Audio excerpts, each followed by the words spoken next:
bien, je voudrais accentuer mes propos de nouveau sur la proposition de loi sur la sécurité globale. Pourquoi?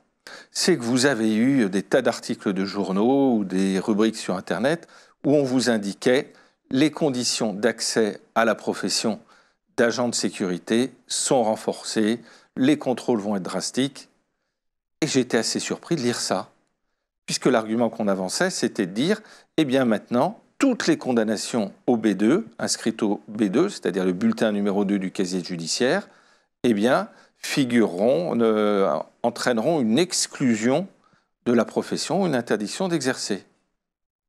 Et si je prends le Code de la sécurité intérieure, avant toutes les modifications, vous avez un article qui est l'article L612-7, qui prévoit que l'agrément prévu, je vous passe l'article, est délivré aux personnes qui satisfont aux conditions suivantes.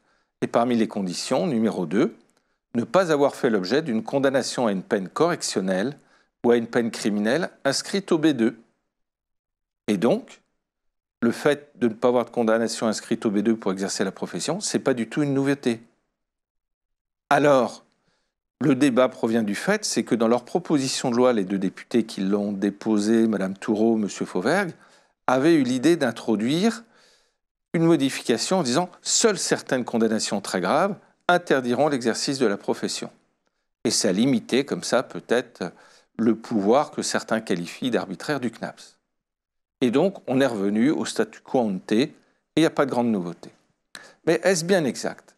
Et au fait, comme toujours, il faut regarder les petits alinéas et les modifications.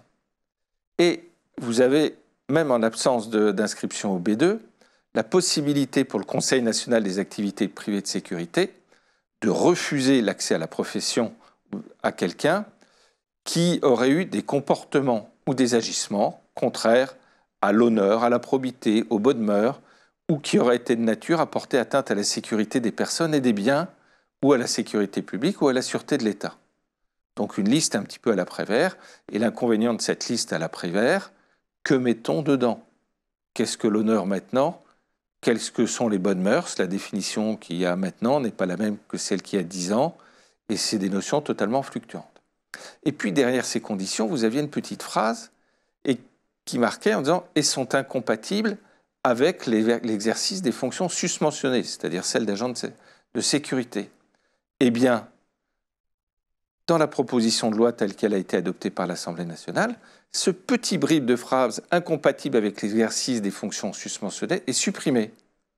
C'est-à-dire que maintenant, toute condamnation ou même tout fait n'ayant pas donné lieu à condamnation qui serait contraire, et je ne reprends pas l'énumération, honneur, probité, etc., même s'il n'y a pas de lien à la profession, pourrait interdire l'exercice de la profession.